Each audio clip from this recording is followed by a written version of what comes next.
When you walk. Liverpool 3-0. Corner taken quickly, Origi! Yeah! Yeah! Unbelievable! Divock Origi! Oh my word! Gerrard! He's got it! Oh, Steven Gerrard! Just when he looked injured and out of it, has equalised for Liverpool. Of a stone. Sejam todos muito bem-vindos a mais um episódio do All About the Reds. Eu vou estar aqui com o Vinícius nesse episódio para a gente falar de um assunto muito especial para a gente, que é o desastre de Hillsborough, ok? É uma coisa que é muito aberta, uma ferida muito aberta ainda para a torcida do Liverpool, porque nem tudo foi resolvido quanto esse acidente. E, para além disso, nós vamos passar também um pouco pelo que aconteceu nessa semana, né? A eliminação para o Real Madrid, as repercussões que isso podem ter fora de campo e o pensamento que a gente tem que ter agora, não só no curto prazo até o final dessa temporada, mas para a temporada que vem já, né? Porque a gente tem que restabelecer um lugar de dominância, vamos dizer assim, durante essa era Klopp. Aqui comigo hoje eu tenho o Vinícius, mais uma vez, para me fazer companhia aqui, para discutir, para distribuir inteligência nesse podcast. Por favor, Vinícius, se apresente, seja muito bem-vindo mais uma vez. Salve, salve, rapaziada. Vinícius de Melo, daqui de São Paulo, Pirituba, Jaraguá, para quem conhece. E vamos aí falar da semana de Liverpool, né? Semana do Liverpool aí, que não foi das melhores. Essa semana fez aniversário de 32 anos da maior tragédia da história do futebol da Inglaterra. E vamos para cima aí. É isso, vai ser um episódio até um pouco mais com o clima para baixo, né? Somando-se não só a derrota do Real Madrid, que já não ajuda, mas a toda a situação que envolve o acidente e as repercussões de Hillsborough, até porque, assim, é uma coisa que quanto mais você traz à tona e mais você conversa, você percebe como todas as ramificações do que aconteceu naquela tarde de abril em Sheffield repercutem até hoje, como é tudo muito desumano, né? Mas a gente vai chegar nisso, com o tempo a gente chega lá. Vamos falar primeiro agora sobre o que aconteceu na quarta-feira. Liverpool e Real Madrid em Anfield, acabou em 0-0. Um jogo que poderia ter uma dinâmica completamente diferente da que aconteceu se o Mohamed Salah fizesse aquele gol aos 2 minutos, ok? Esse é um ponto para ser falado, só que é complicado ficar pensando nisso e chorar o leite derramado num lance justamente que aconteceu aos 2 minutos, né? E que teoricamente não interfere muito, se você for pensar ali na parte fria do jogo, nas pretensões do Liverpool para a partida. Era basicamente um tempo ali que teria de acréscimo ou alguma coisa, não seria isso que mudaria. A gente pode achar realmente assim que, de certa forma, faltou um pouco de poder ofensivo ali, né? De você amassar mais, de você conseguir ser um pouco mais incisivo, do que só ficar rodando a bola ali entre os volantes e os laterais por parte do Liverpool.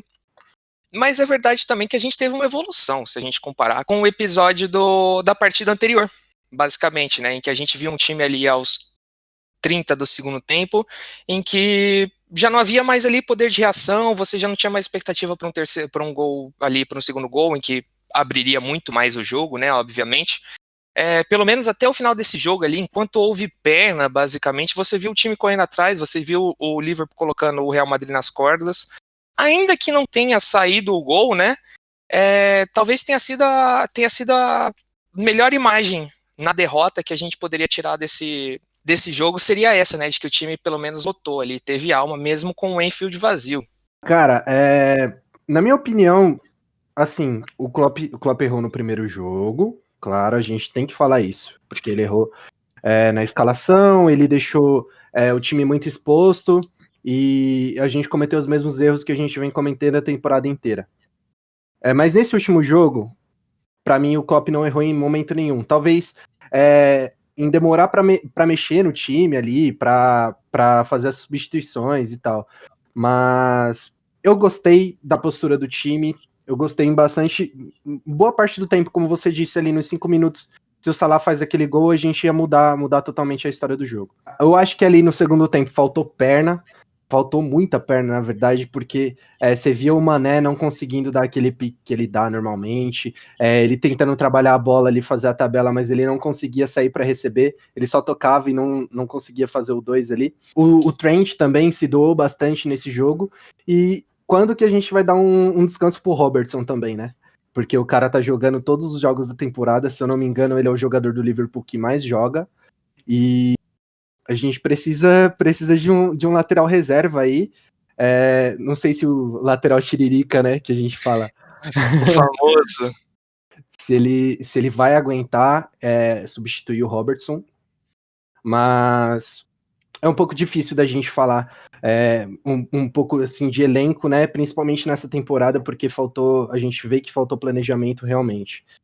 Para final de temporada, eu espero que o Liverpool classifique, porque entre os nossos concorrentes, que são Chelsea, Leicester e West Ham, a gente tem a melhor tabela, a melhor sequência, na verdade, a sequência mais fácil, entre aspas.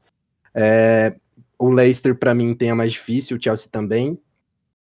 E eu espero que a gente classifique para a Champions League, talvez até em terceiro lugar. Eu dou essa visão, assim, se a gente demonstrar o que a gente jogou contra o Real Madrid, que é um pouco difícil, mas não chega a ser impossível, né?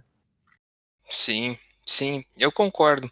E assim, eu acho difícil a gente julgar o Klopp, né, numa ideia de que se a gente fala tanto ali que se aquela bola entra no começo do jogo, o jogo seria diferente, é porque eu imagino assim, ó, vamos falar que aquele jogo começa com 1-0 depois de 2 minutos, ok? E uma daquelas bolas que o Courtois pegou, entrou. É um 2-0 ali em que você fala assim, a atuação foi a mesma, o resultado de um chute foi diferente e mudou o jogo. Então, quanto que a gente pode jogar nas costas do Klopp, que tá tentando tirar o máximo possível de um time que tá basicamente esfacelado, né? Sendo que, pô, se a gente for olhar na frieza ali, né, cara, ok, a apatia no primeiro jogo foi assustadora, mas a gente tá falando dessa segunda partida e chances foram criadas. Chances boas, chances muito claras. A gente pode falar que não foi o suficiente, porque obviamente acabou um 0-0, a gente precisou de 2 gols. Mas é isso que a gente tá falando. Quanto de responsabilidade tem o Klopp de tipo assim, tentar tirar o máximo de um time esfacelado, quando no final do jogo a gente vira e fala assim, pô, se aquela bola tivesse entrado, a história era diferente. Entendeu? Porra, Tipo, é aquela história de que o técnico não chuta no gol, né? exatamente, eu penso que tá bom, como eu falei, no primeiro jogo, beleza, foi totalmente culpa do Klopp ali que a gente não conseguiu, não totalmente, mas ali uns 70% vai nas costas dele. Mas no segundo jogo, cara, ele tentou de tudo, ele colocou 5 atacantes, a gente terminou com 5 atacantes o jogo, e 2 meias ofensivos. E assim, tipo, pra um time realmente esfacelado, com lesões e etc., sem a gente falar também de reservas que realmente não correspondem, né? Se a gente pegar, por exemplo, Chamberlain, Shaqiri, uns caras assim, a gente, pelo amor de Deus, né? Não vai para lugar nenhum. O próprio Wijnaldum. O Wijnaldum, para mim, ele foi um dos melhores do Liverpool na partida. Para mim, foi a melhor partida dele no ano do Liverpool. Pisou na área. Pisou na área, jogou bastante, fez o box-to-box, que faltava bastante nesse time do Liverpool, mas errar 2 finalizações daquele jeito não existe, principalmente não dando trabalho pro goleiro, porque ele isolou a bola, né? E assim, a gente ainda conseguiu, além da chance do Salah e do Wijnaldum, ainda teve 2 chances do Firmino, se eu não me engano, que o Courtois se esticou e pegou bastante. Então, assim, na segunda partida não teve culpa nenhuma do Klopp. Teve chute do Milner, por exemplo. Sim, e pelo amor de Deus, a gente tem que falar de James Milner aqui, né? Porque homem de vigor. Eu coloquei a imagem aqui na última live, inclusive, que assim, foi o jogador no primeiro tempo que mais correu no campo, aos 37 anos. Foi o jogador que mais espaço percorreu, com quase 7 km no primeiro tempo, cara. Isso é muito doido. E assim, basicamente, cara, é muito doido, assim, eu não entendo até que ponto, e aí a gente pode entrar no mérito do Klopp ali, mas não no jogo em específico, né, no longo prazo. Porque a gente pode virar e falar assim, pô, todas as experiências que a gente teve com o Gini Wijnaldum jogando mais avançado e pisando na área, tendo mais liberdade para criar e para finalizar, foram boas. Toda vez que a gente viu ele pisando na área, teve resultado. Contra o City, há uns anos atrás, ele fez o gol da vitória de cabeça. Contra o Barcelona, às vezes ele aparece e faz uns gols de cabeça. E ontem, né, no caso, na quarta-feira, ele teve outra boa partida em que a gente fala e a gente destaca a participação dele por ele ter pisado na área, por ele ter tentado finalizar, mesmo que errado, por ele ser o homem ali, o primeiro homem na meia-lua para rebote em escanteio e por aí vai.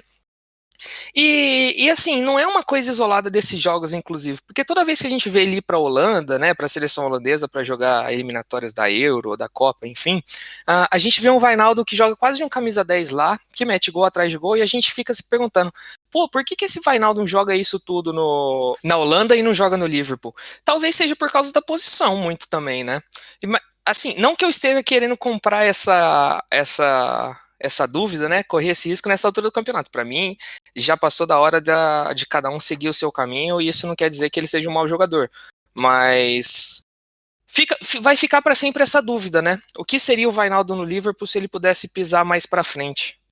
Pô, eu acho que isso aconteceu nas últimas temporadas, velho, porque assim, o Wijnaldum, ele tem sido criticado por uma pequena parte da torcida, desde a Premier League, né? Na Premier League, inclusive, na campanha da Premier League, eu via muita gente falando mal do Wijnaldum. Mas eu gostava, porque ele ajudava muito na marcação, ele conseguia ajudar no contra-ataque e na armação de jogo. Embora ele não fizesse gol nem desse assistência, mas ele conseguia dar passes importantes ali, conseguia dar passes-chave. Eu penso que ele produz hoje em dia, né? A gente tá falando dessa temporada. Que ele ajuda mais na Holanda porque o Liverpool tá esfacelado. Porque a gente precisa de pelo menos 3, 4 jogadores ali para o nosso estilo de jogo funcionar. Por exemplo, Virgil van Dijk, que ele desarma e passa a bola como ninguém, as you like.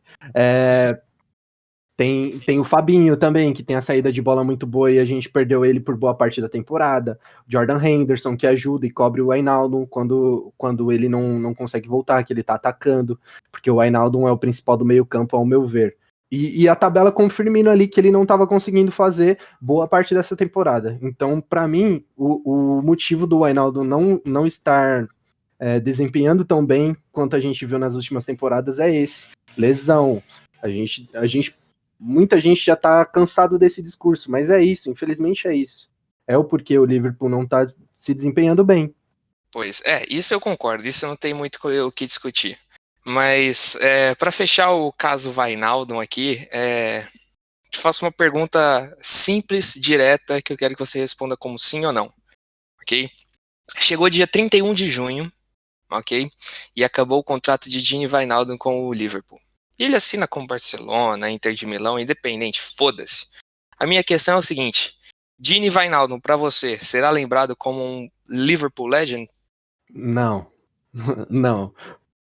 Pra Não? mim, não. Pra mim, não. Pra mim, ele foi um puta de um jogador importante. Foi um puta de um jogador importante, mas na prateleira de Liverpool Legend, pra mim, tem que ser muito... Tem que ser realmente ídolo. Tem que ser um cara ídolo. Por exemplo, Henderson, Gerrard, Kenny Dalglish, entre vários outros, Bob Paisley, e etc, etc, etc. Pra mim, ele não chega nesse nível ainda. Ele é um ótimo jogador, um jogador importante pra gente nas últimas temporadas. Mas Liverpool Legend, desculpa. Eu acho que é aí que a gente discorda, viu? Justamente porque a gente tá falando de um time ali que é pautado numa cidade operária, numa das cidades com o espírito operário mais forte do mundo e tudo mais. É o que a gente fala do Robertson também algumas vezes, de ser o working class hero, tá ligado? Muito que a gente poderia falar que o Coutinho poderia ser, claro, com a diferença da qualidade técnica, obviamente, se ele tivesse ficado no Liverpool todo o tempo, que ele teria participado da reconstrução, como o Henderson participou e tudo mais. Se a gente for pegar desse time atual do Liverpool, dos mais antigos é o Wijnaldum, cara. E o Wijnaldum, ele ainda assim, foi uma combinação muito boa, porque foi um jogador em baixa, não pelo desempenho individual, mas pelo rebaixamento do Newcastle quando ele chegou, para um time que também poderia estar em tendência de alta quando a gente olha hoje, com a chegada do Klopp e tudo mais, mas que ainda estava em um processo ali de... Quem olhasse de fora sem muito conhecimento no momento, falaria que tipo, o Liverpool tá se apequenando mais do que crescendo, entendeu? Pelo que era na época que ele chegou. Então, assim, eu acho que como a gente lembra, por exemplo, o Liverpool é um time campeão nisso, né? A gente lembra mais do Shankly, que construiu, do que do Paisley, que ganhou. E eu não tô falando que a gente lembra pouco do Paisley, assim, não é demérito nenhum o compará-lo e colocá-lo como a primeira pessoa abaixo de Bill Shankly, ok? A gente, porra, vocês entendem o meu ponto. Mas justamente por isso, cara, eu acho que assim, tem uma prateleira especial de lendas do Liverpool mesmo, pra quem comprou esse desafio, tá ligado? Independente de no momento bom ou ruim do tamanho da carreira e tal, quem comprou esse desafio pra mim, na hora que a carreira dele acabar em Anfield, ele será lembrado como ídolo. E o Wijnaldum é um deles mesmo, vai ser lembrado como Liverpool Legend. Georginio Wijnaldum, Andrew Robertson, que veio de um Hull City rebaixado, mas mesmo, e a mesma coisa eu digo, cara, para um James Milner, por exemplo, independente da qualidade técnica e do que ele entrega, foi um rapaz também que estava no Manchester City, inclusive, e que acabou o contrato e assinou com o Liverpool, no momento em que ninguém colocaria a mão no fogo pelo Liverpool. No momento em que a gente perdia o William pro Chelsea, em que a gente perdeu o Alexis Sanchez pro Arsenal, e o Milner veio, cara. Entendeu? Então eu tenho o mesmo Wijnaldum, sabe? Eu acho que assim, quem comprou aquele desafio naquela época e entregou até hoje, pra mim, eu vou ser sempre grato e vou lembrar como uma lenda. Não, claro, eu não vou dizer que eu não considero ele um ídolo. Claro, o Wijnaldum pra mim é ídolo do Liverpool. Mas uma lenda, pessoas que eu colocaria tipo uma estátua pra mim, quem é lenda entendeu? Mas Isso esse é o que eu quis negócio. dizer. O Liverpool é tão grande, mas tão grande, mas tão grande, mas tão grande, cara, que jogadores que estão numa prateleira de ganhar estátua são jogadores em que são maiores do que lenda, entendeu? Por isso que a gente tem um deus, por isso que a gente tem dois reis, porque, ok, eu entendo o seu ponto e tudo mais, mas, porra, você entendeu o que eu quero falar? Não, então, exatamente isso. É a mesma coisa que falam quando falam, por exemplo, quando tentam comparar, na verdade, Steven Gerrard e Jordan Henderson, entendeu? Tipo, pra mim, o Gerrard tá aqui por tudo que ele fez, não exatamente por tudo que ele ganhou, mas por tudo que ele fez pelo Liverpool, e o Jordan Henderson tá aqui, entendeu? Sim, Pra mim é uma lenda, o Henderson pra mim é um ídolo. É exatamente isso que eu quero dizer, entendeu? Ok. Nessa a gente vai ter que concordar e discordar. Porque é uma coisa, inclusive, né? Foi uma coisa que já foi debatida aqui em Verdades Impopulares e tudo mais, que a gente acabou discutindo essa questão de grandeza e importância no Liverpool, por mais que para mim seja indebatível, né? De Jordan Henderson e Steven Gerrard. Assim, para mim, é indiscutível de que o Steven Gerrard é muito maior pela importância, pela repercussão, pela ligação, né, com o Hillsborough e tudo mais. A gente vai falar disso daqui a pouco. E por ter sido formado em Liverpool também, porque isso conta muito. Mas é mais uma questão disso. Só que a questão que foi levantada na época foi o seguinte: se Jordan Henderson será maior, se continuar ganhando títulos e tudo mais do que Steven Gerrard pro Liverpool? Eu acho que não. Mas isso não quer dizer também que o Gerrard é maior, cara. Eu acho que assim, eles podem acabar a sua carreira no mesmo patamar, viu? Talvez, mas não vendo da visão do Liverpool, né? Talvez como jogador a gente pegue e fale, não, beleza, o Jordan Henderson ganhou mais, o Jordan Henderson fez mais coisas, mas pro Liverpool a gente tem um modo melhor, um modo diferente de ver pessoas, de ver jogadores. Para mim, o que o Gerrard fez e que ele sacrificou a carreira inteira dele pela gente, então, pô, não tem como eu falar de um cara desse, entendeu? O Gerrard tá numa prateleira ali que só ele tá, entendeu? Sim. Eu percebo. Enfim, a gente está gravando esse podcast, né? Obviamente, para quem está ouvindo e para quem não está ao vivo, é bom falar isso para quem está ouvindo aqui no Spotify. Essa é a primeira edição de podcast em que a gente está fazendo ao vivo, ok? Enquanto a gente grava isso, está sendo transmitido para Twitch, para twitch.tv/RadioLFCBR, onde eu participo, estrelo todos os episódios, basicamente, mandando a porra toda. Quem veio pelo podcast e não conhece a Twitch está mais que convidado a participar, mas nesse sábado que nós estamos gravando, no sábado à noite, ok? O West Ham já perdeu a sua partida pro Newcastle. Pois é, o West Ham teve um jogador expulso ainda no primeiro tempo, tomou um 2-0 do Newcastle, chegou a empatar a partida e quando a gente achou que estava tudo perdido, o Newcastle ainda encontrou o terceiro gol e venceu a partida. A gente continua falando em que um ou outro time tem a tabela mais difícil que o Liverpool, talvez todos tenham a tabela mais difícil que o Liverpool, mas a gente não entregava os resultados que a gente estava esperando, né? Agora, quando você começa a olhar que o West Ham, a gente via jogos difíceis, como por exemplo contra o Chelsea, contra o Leicester e tal, na tabela do West Ham, e a gente esperava que ele perdesse ponto nessa partida, a gente não contava com que ele perdesse pontos contra o Newcastle, ok? Então a gente entra na segunda-feira para jogar essa próxima partida contra o Leeds, uma posição em que a gente pode literalmente encostar, cara. E, assim, o West Ham saiu muito bem da partida do Leicester, né? Confirmou uma perspectiva de queda ali do Leicester nesse momento final da competição, e também perde um jogo-chave desses. Você imagina, Vinícius, que ainda é capaz e mais provável, como eu também imagino, que essas duas vagas acabem indo para Liverpool e Chelsea?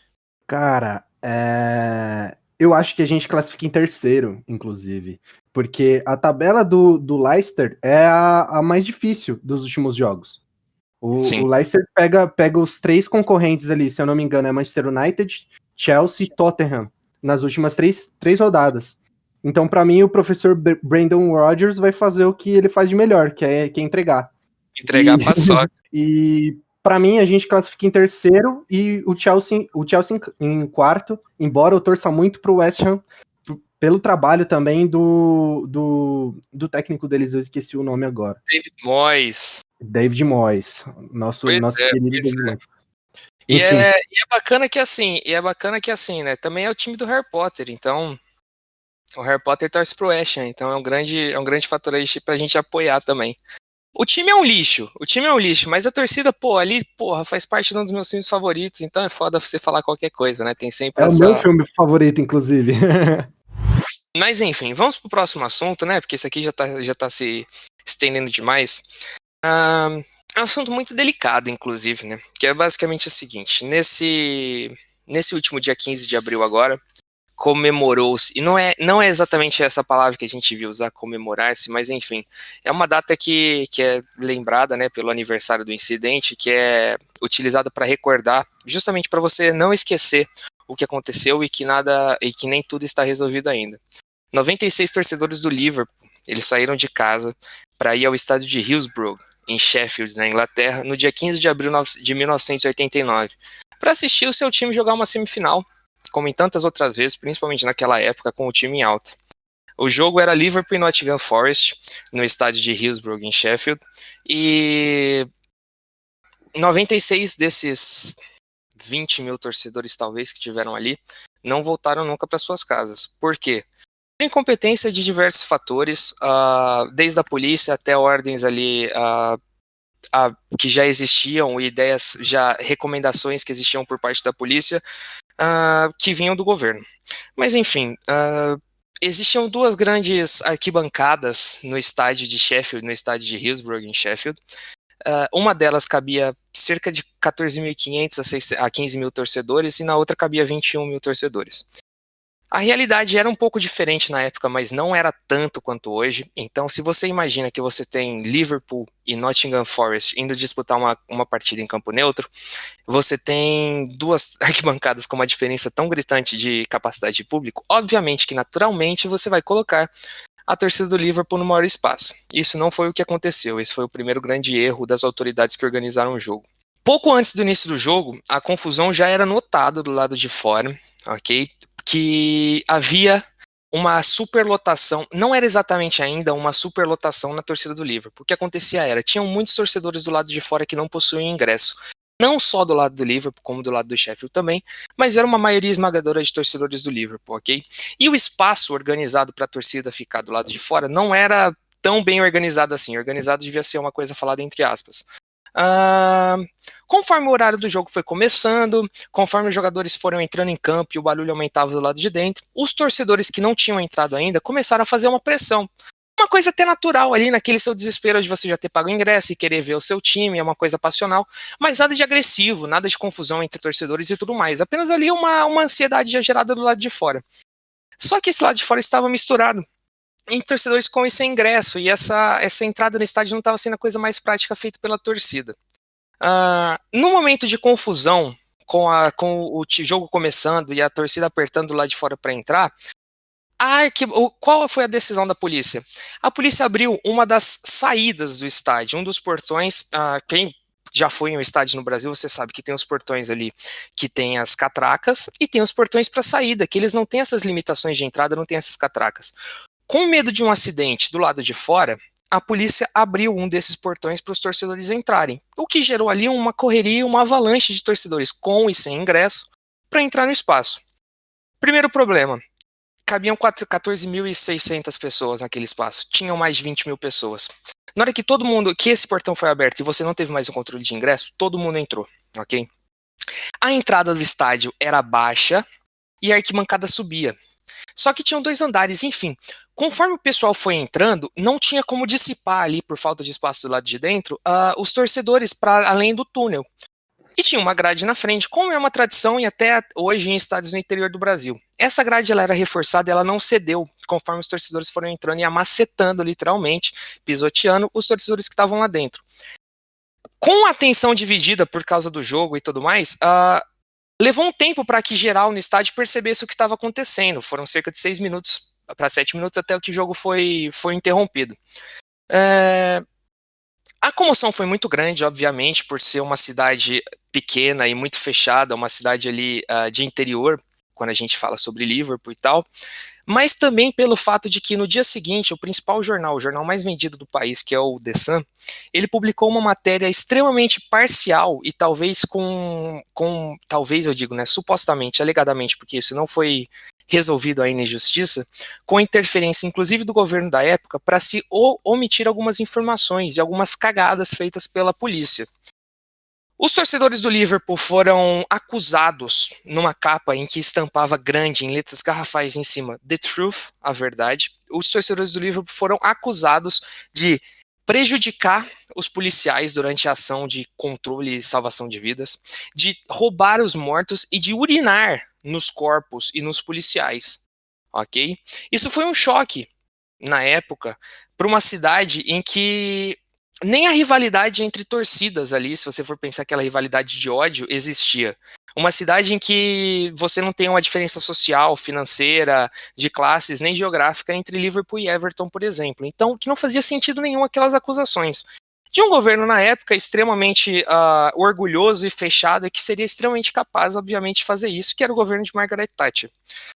Basicamente, essa história não se resolveu até hoje. Depois de serem acusados, os torcedores procuraram vingança, né, e uma resposta, não é vingança a palavra, mas enfim, justiça. E uma resposta sobre os primeiros atos.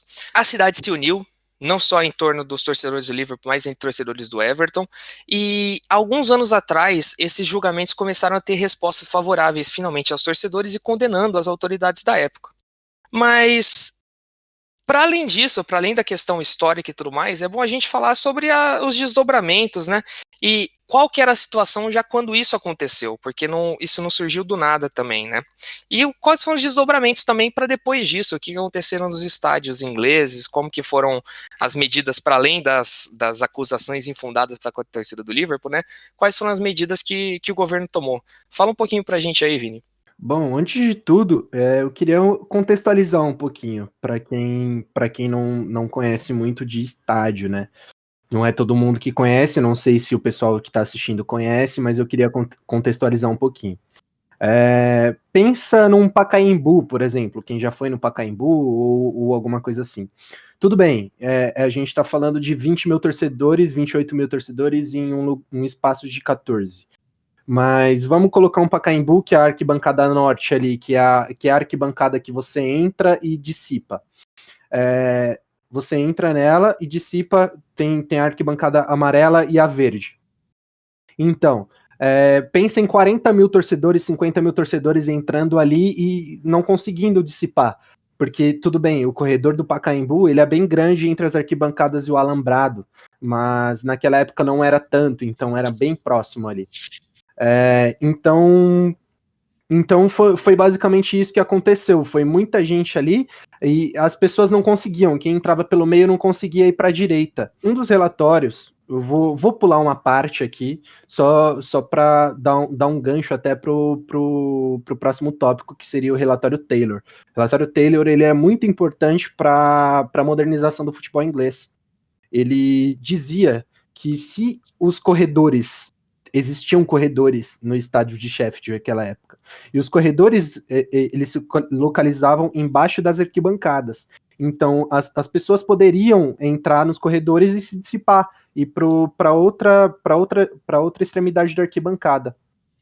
Então, eles diziam que se os corredores estivessem abertos, as pessoas poderiam ter se dissipado e teria salvado um pouco mais de gente, pessoas poderiam se dissipar. Não teve briga entre as torcidas, tá? Só avisando, teve briga entre as torcidas na Juventus, que eu vou falar agora.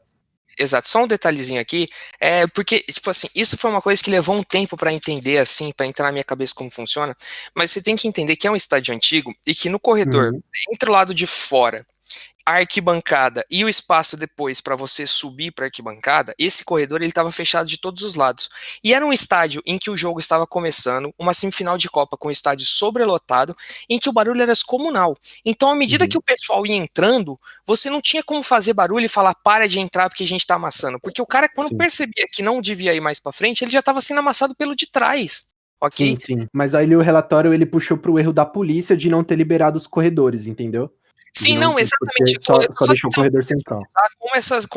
Como que aconteceu para 96 pessoas acabarem mortas numa situação dessa, ok? Foi justamente por isso, porque as pessoas que entravam, elas não tinham entendimento que tinham que parar, elas não tinham entendimento, não conseguiam ver o que estava acontecendo, e na hora que elas tentavam parar, elas já estavam sendo amassotadas pela multidão de gente que ainda tinha por entrar, ok? Sim. Então, tipo assim, realmente, os corredores foram um erro, mas também a gente pode listar muitos erros até antes, como, por exemplo, o fato de caberem 14.600 pessoas, ok? Esse foi o primeiro. 7 catracas, ok? Pra Haviam mim... 7 catracas para entrada de 15 mil pessoas, numa época em que as pessoas não entravam no estádio antes de 20 minutos. Sim, e pra mim o primeiro erro foi a escolha desse estádio, inclusive, porque era um estádio muito pequeno e o Nottingham Forest também na época era muito forte, que vinha de 2 conquistas de Champions League e era um time popular também. Se fosse assim, cara, jogava pra Wembley, jogava pra outro estádio, entendeu? Sim, exatamente. Isso é uma das coisas. E a tragédia de Heysel, muitas vezes ela fica relacionada ali, porque acabou por ter muitas pessoas que morreram pisoteadas no meio dessa história toda. Sim, aconteceu. Só que elas morreram pisoteadas por causa de um corre-corre que foi ocasionado por uma briga de torcida, ok? Sim. Teve uma invasão de espaço, enfim, teve uma briga de torcida em que pessoas alheias a isso tentaram sair correndo num espaço que não era preparado e não tinha as condições de segurança que tinham hoje, e elas acabaram pisoteadas e mortas, e caíram, e tropeçadas, enfim, amassadas também. Só que as condições para que acontecesse isso eram completamente diferentes de Hillsborough e do que aconteceu em Sheffield naquela tarde de abril, ok? Mas foi bem parecido, porque em Heysel, o estádio de Bruxelas era basicamente como o de Sheffield, na verdade. Ele era bem antigo, na verdade, ele não tinha muita atualização ali, e foi um erro também da UEFA em colocar o jogo ali. Depois eles falaram bastante sobre isso, e foi aí também que a modernização do campeonato europeu ocorreu. E assim, o primeiro erro ali foi só um alambrado. Eles colocaram apenas um alambrado e 5 policiais no meio para separar as torcidas. Isso não existe em lugar nenhum, principalmente em 2 torcidas meio que rivais, e o hooliganismo era muito alto naquela época, tanto na Inglaterra quanto na Itália. Não foi só causado pelos ingleses, porque os italianos também pularam o alambrado para brigar com os ingleses, entendeu? Foram arremessadas pedras, vários materiais também, que era muito comum na época, assim, estádios terem esse tipo de material assim à vista, assim, à mostra. E isso era um erro para começar, porque a Thatcher ela reclamava muito de hooliganismo, mas ela não fazia nada além de combater o hooliganismo para prevenir aquilo, entendeu? Sim, com certeza. E assim, a gente viu isso acontecer no Brasil também, né? Como uma das brigas de torcida aí mais marcantes que tiveram nas últimas décadas. Foi Palmeiras e São Paulo. Exatamente, num Pacaembu em que a gente cometeu a bobeira de colocar um clássico com torcida dos 2 times, em um cenário que você tinha todas as armas propícias para gerar uma guerra campal, né? Isso era muito natural ali. Assim, a gente pode citar alguns pontos aqui mais que valem a pena ser conversados. Por exemplo, o fato de que o relatório final na época, né, ele foi publicado em 1990, no ano seguinte. Ele culpava ali, né, torcedores do Liverpool, falando sobre abusos de violência, agressividade, abuso no álcool, que a grande maioria estava bêbado e causava desordem naquele momento durante a tragédia. Enfim, esse relatório ele só foi alterado, ok, nos últimos anos. Levou 19 anos até que um jornal, o Daily Telegraph, levou 19 anos até que o Daily Telegraph se envolvesse nessa história e publicasse informação de um painel independente que percebeu que não, que os relatórios eles foram literalmente adulterados e que houve muito abuso da polícia nos dias, não só no dia, ok? A palavra no dia não deve ser nem abuso, foi mais despreparo, mas que a resposta para esse despreparo no dia seguinte não foi de uma maneira a apoiar as vítimas e as famílias das vítimas. Pelo contrário, foi simplesmente para gerar desculpas. Então, assim, houve uma procura extensa nos registros criminais de quem tivesse envolvido ali, tanto na partida e aparecesse em alguma imagem, como nas pessoas que foram mortas para justificar. Houve uma tentativa ali de apagar alguns relatórios que vazavam para a imprensa. Assim, há estimativas, eu não lembro os números exatamente assim, os números frios, mas há estimativa que dos relatórios que foram divulgados à imprensa na época, mais de 90% deles foram adulterados e foram escondidos algumas testemunhas, inclusive da época.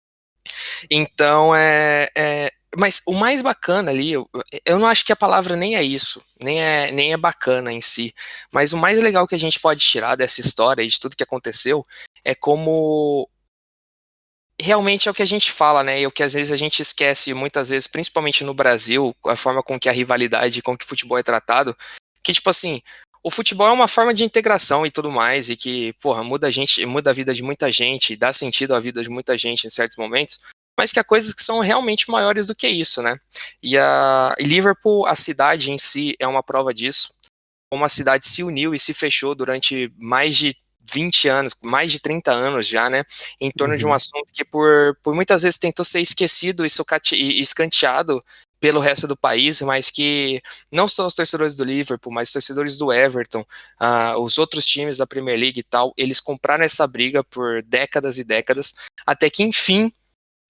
na última década, os torcedores tenham sido inocentados, ok? Os policiais envolvidos, não só nas ações no dia, claro, eles foram os policiais julgados pelas ações no dia, os policiais de campo, né, que não mandavam basicamente coisa nenhuma, quem estava ali, basicamente é o que a gente chama no Brasil de soldadinho, eles não foram punidos, né, eles foram julgados e foram atribuídos a eles atitudes erradas de planejamento.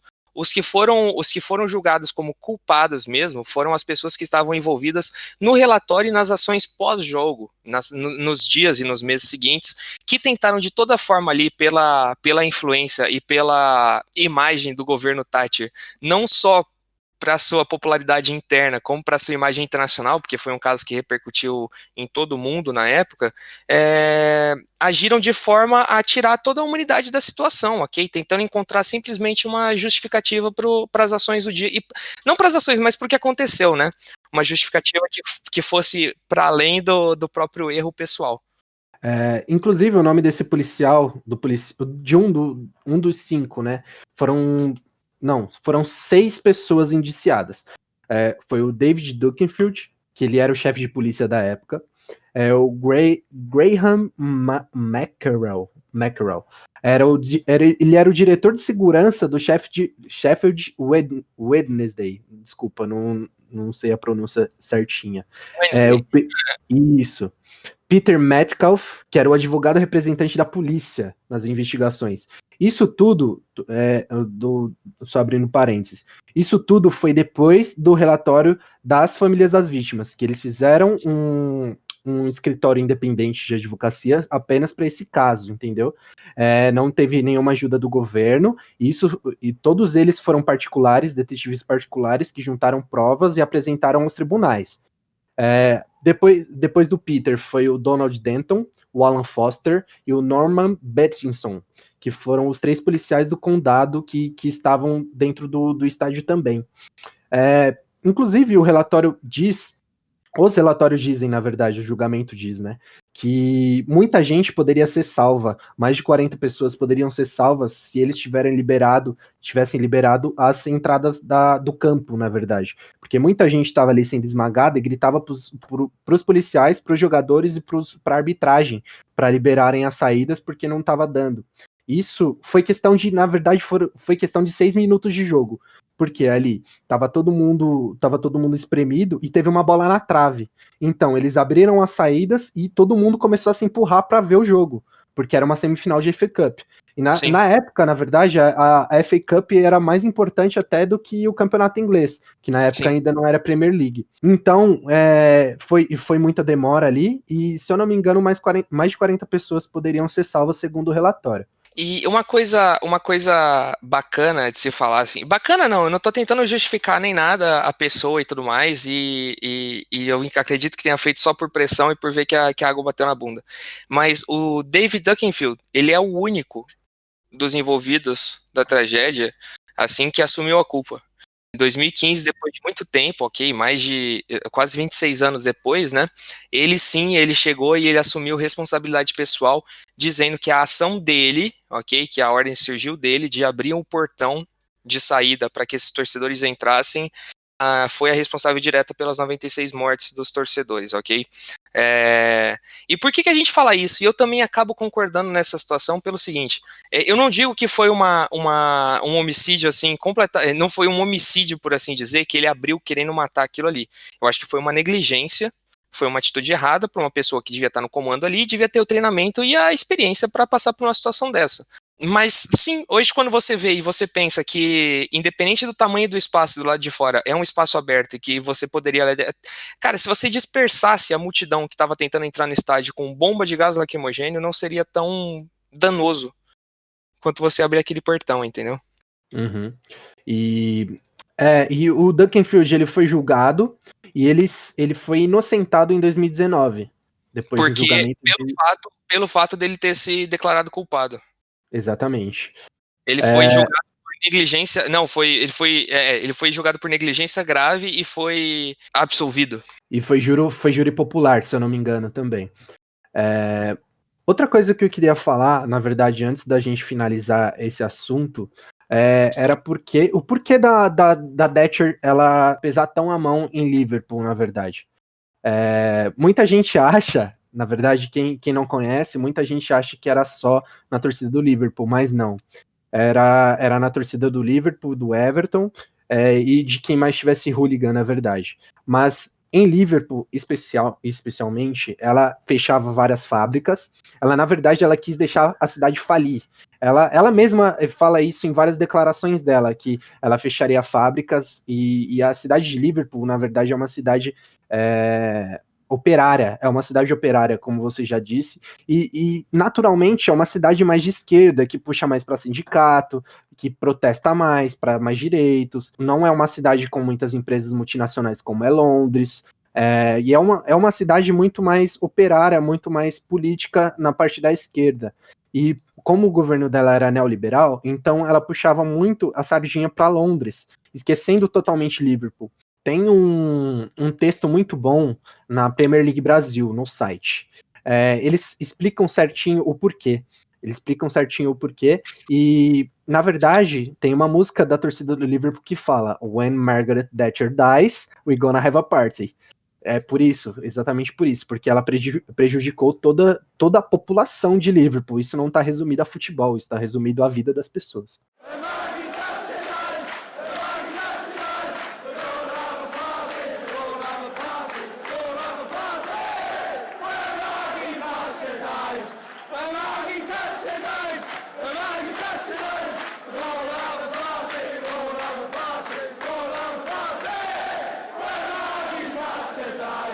Exatamente. Não é uma música cantada, inclusive, só na época, só pela torcida do Liverpool, surgiu da torcida do Liverpool, mas foi uma coisa que foi difundida ali, difundida, até porque ela ia contra esses princípios, né, que se tinham ali, não só dos hooligans, mas dos casuals e da torcida organizada, de como o futebol era visto na Europa. Inclusive, para quem quiser se interessar, se você escrever Thatcher Dead Liverpool No YouTube você vai ver diversos vídeos, inclusive de celebrações no dia que estava tendo o velório no da Tati na Inglaterra, estava tendo comemorações e parades, paradas no centro de Liverpool, como se fosse a comemoração de um título. Tem até uma bandeira de Liverpool, do Liverpool, na verdade. You didn't care that when you lied, and we didn't care that you died. Tipo, nós não ligamos que você você não se você não se importou de mentir. E a gente não se importa que você está morta. Exatamente. Pois é, exatamente. E Cara, ela é uma pessoa que divide muita opinião na Inglaterra, né? Assim, e é muito nisso, nos extremos. Quem ama a Thatcher ama muito a Thatcher, quem odeia a Thatcher odeia muito a Thatcher. E queria até fazer uma comparação. É só rapidinho fazer um comentário aqui, que é para deixar bem claro, porque não é uma questão de opinião política ou lado nesse questão do ódio a Margaret Thatcher, ok? A gente fala aqui de duas pessoas em que o Vinícius tem um viés um pouco mais de esquerda, pelo que eu converso com ele. Eu sou uma pessoa com viés um pouco mais de direita no geral, muito mais liberal em alguns pontos e tudo mais, mas a prova de que essa não é a questão com a Thatcher é que uma das maiores figuras da história da Inglaterra é um político conservador também, que tem o respeito da população independente da sua ideologia, que é o Winston Churchill, ok? Enquanto a Thatcher, ela colocou a economia à frente das pessoas, o Churchill colocou as pessoas em frente da economia e colocou o país à frente de tudo, principalmente durante a guerra, né? O Churchill ali podia ter tomado outras decisões que machucariam a população, mas ele colocou a população à frente e ele comprou a briga. Então, a gente está aqui, para além da ideologia, a gente está falando do sofrimento pessoal ali de vidas de uma região do país, cara. Então, esse é o ódio pela Thatcher, ok? É por não se importar com vidas. E eu acho que assim, é uma mensagem muito boa pra gente deixar, né? Pra gente deixar essa reflexão, principalmente nessa altura do que a gente tá passando no país, porque é basicamente isso, cara. É basicamente isso. É você entrar e ver o futebol, sim, como uma ferramenta política, mas no nível certo. Você não tá fazendo uma ferramenta, você não tá fazendo o futebol como uma ferramenta política para A ou para B. Você tá usando o futebol como um meio de expressão e uma voz que um certo povo pode ter sobre um assunto. No assunto que a gente está conversando aqui e que serve para nossa realidade é o seguinte: nós precisamos salvar vidas, ok? E a gente não está reclamando aqui de uma condição, a cidade, né, não reclama durante esses 32 anos de uma posição política ou ideológica, e a gente reclama de uma posição desumana. E é isso que a gente tem que colocar um pouquinho o dedinho na consciência no Brasil antes de tornar extremista sobre qualquer posição, às vezes, né? Exato, e essa era exatamente a comparação que eu queria fazer. A Thatcher lá é basicamente o Bolsonaro aqui, porque todo mundo, as pessoas que gostam dele gostam muito, as pessoas que não gostam nada.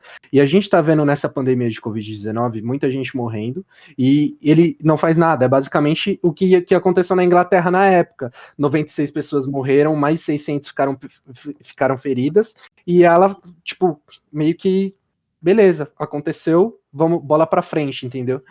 E é por isso, esse é mais um dos motivos do porquê ela é odiada em Liverpool. É isso.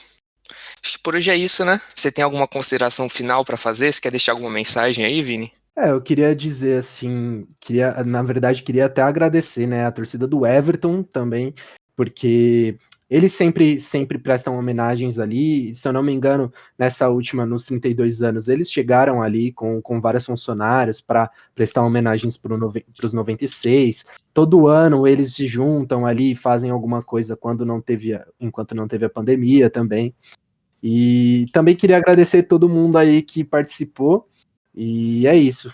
Antes de mais nada aqui, para encerrar, a gente vai fazer as recomendações das músicas, obviamente.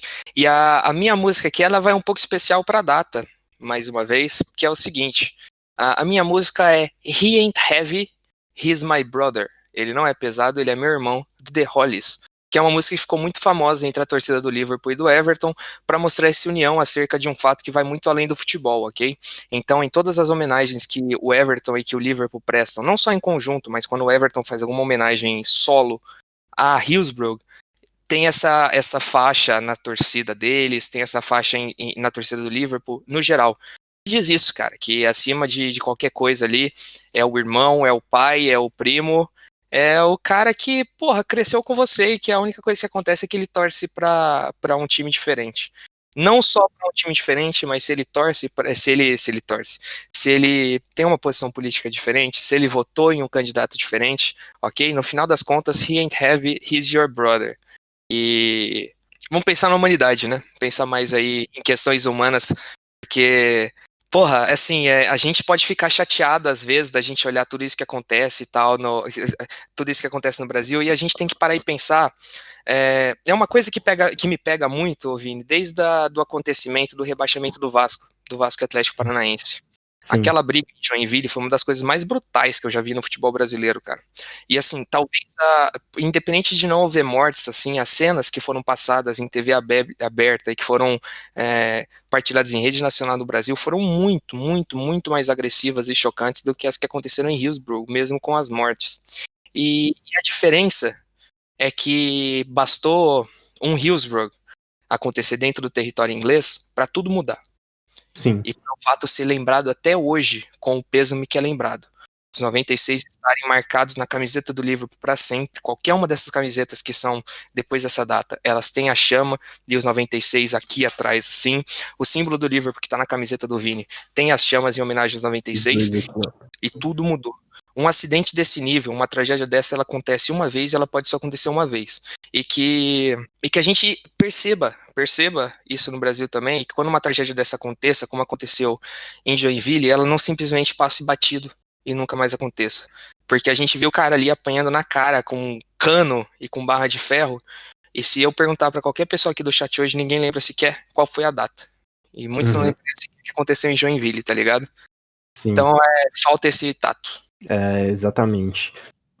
Cara, a minha música vai ser um pouco clichê aqui, vai ser a música do hino do Liverpool mesmo, You Never Walk Alone, exatamente pelas famílias das vítimas. Inclusive, uma coisa que a gente esqueceu de falar foi qual é a relação do Steven Gerrard com o Hillsborough.